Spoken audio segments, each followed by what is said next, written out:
यह dictation 80 word पर minute के अकॉर्डिंग होगी। यस लिखिएगा। महोदय, मैं दिल्ली के संबंध में भी कुछ कहना चाहता हूँ।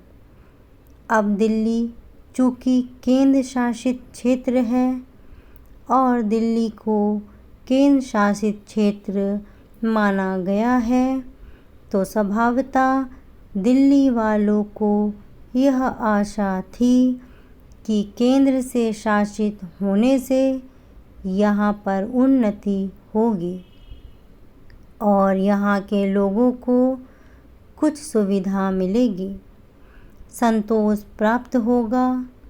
किंतु मैं यह देख रहा हूँ और लोगों में भी यह भावना बढ़ती जा रही है कि जब से यह केंद्र शासित क्षेत्र हुआ है, तब से शासन में निरंकुशता आने लगी है और लोगों की ओर ध्यान कम दिया जाने लगा है।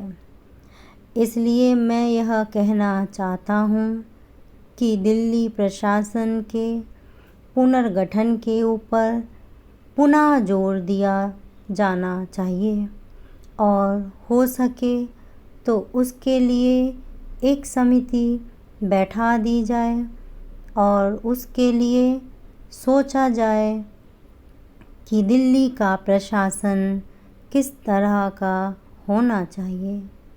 मैं चाहता हूँ दिल्ली के प्रशासन के संबंध में आप विचार करें। पैरा।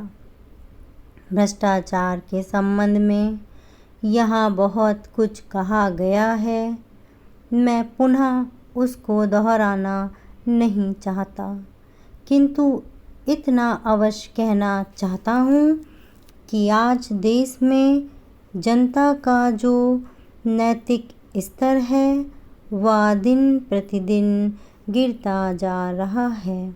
सरकार को यह सोचना चाहिए कि उनका वह नैतिक स्तर किस प्रकार उठाया जाए और किस तरह से लोगों की भावनाएं बदली जाएं, किस तरह से लोगों में अनुशासन रह सके। इसके लिए सोचना अत्यंत आवश्यक है। हम जब भ्रष्टाचार की बात कहते हैं तब यह तो सभी मानते हैं कि भ्रष्टाचार है और इसमें कोई दो राय नहीं है कि भ्रष्टाचार मौजूद है। छोटे से अधिकारी से लेकर बड़े अधिकारी तक यह फैला हुआ है। भ्रष्टाचार केवल प्रशासन में है ऐसी बात नहीं है, वरन यह लोगों में भी फैला हुआ है।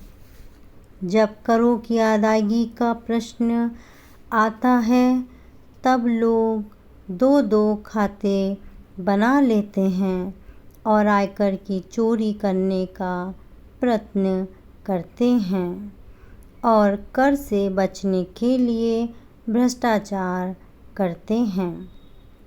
जैसे बगैर दोनों हाथ के ताली नहीं बज सकती, ठीक वही बात भ्रष्टाचार के संबंध में लागू होती है। भ्रष्टाचार के निवारण के लिए जितना अधिकारियों का कर्तव्य है, उतना ही कर्तव्य जनता का है।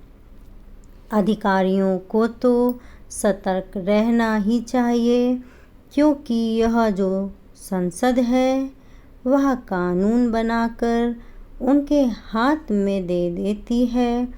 उसका कार्यान्वयन करने के लिए जनता और नौकरशाही को सहयोग से कार्य करना चाहिए। धन्यवाद।